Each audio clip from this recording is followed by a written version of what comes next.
Built to return. The village was quieter that late afternoon. Not because everything was fixed, but because exhaustion had finally settled in. Buckets sat by doorways, half full. Children who normally lingered near the river had already been called inside. Even the elders had dispersed early, their debates postponed because of fatigue. Adrian welcomed the quiet. He sat alone on the low wooden stool outside his house, a notebook open on his knees. The lantern beside him flickered softly, its light catching the edges of old sketches, lines drawn years ago with certainty and speed. Pressure maps. Flow adjustments. Alternative intake designs. Ideas that had never been built. He ran his thumb along the page, remembering the younger man who had drawn them. He used to be that man who believed preparation guaranteed opportunity. A man who assumed that if something failed, it meant it was wrong. Adrian let out a slow breath. So much time, he murmured. So many plans. And nothing to show for it. Behind him, the river moved steadily, unconcerned with unused potential. Adrian flipped to another page. Notes from Kinshasa. Meetings that went nowhere. Contracts stalled by signatures that never came. He remembered how carefully he had guarded these ideas, telling himself, "You can do them later.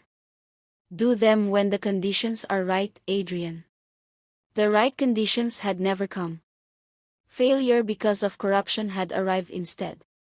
For a long time, he had treated that failure like evidence, proof that he had misunderstood his calling, miscalculated his abilities, or missed altogether God's timing.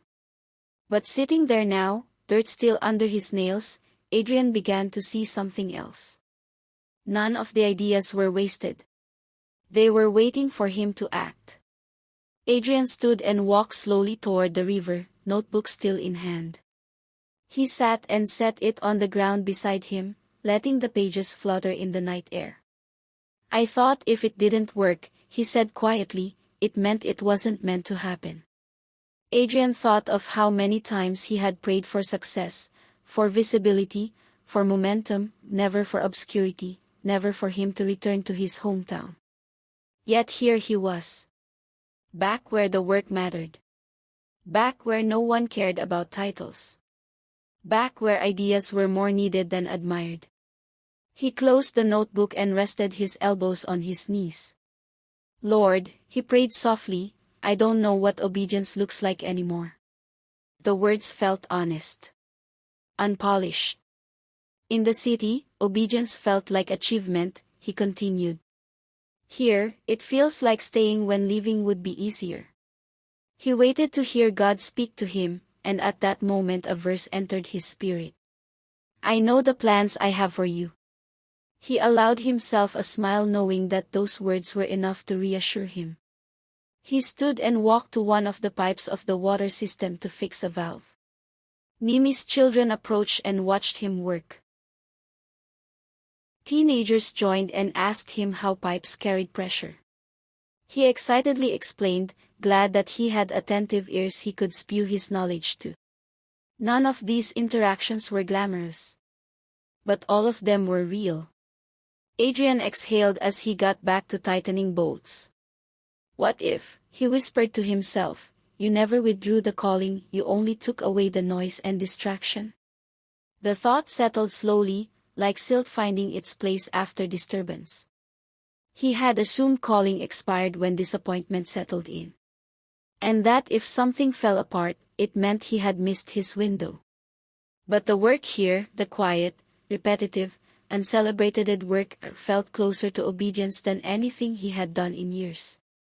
Adrian stepped away from the water system and sat back down at the riverbank as the sun hurried to bed. "I don't know the next step," he said. "But I just know God is not done with me." Footsteps approached behind him, unhurried. "You've been sitting here a long time," Mimi said gently. He opened his eyes. "That means, you're watching me." "Everyone is watching you," she said. Mimi sat beside him, careful not to crowd his silence. Thinking, she asked. Remembering, he replied. Then, after a pause. Reframing. She nodded, as if that made sense. I used to think my ideas died in the city, Adrian continued. But I think they were just misplaced. Mimi looked at the notebook. Maybe they needed the right ground. He smiled faintly. I think I do too. They sat quietly, listening to the river go on its way. After a while, Mimi stood. Don't stay up too late. Tomorrow we'll ask a lot of you. He nodded. I know. As she walked away, Adrian remained by the water a little longer. He didn't rush the moment. He didn't want to rush the remaining prayer he still needed to utter. For the first time since returning, the weight he carried didn't feel like failure or shame. It felt like preparation.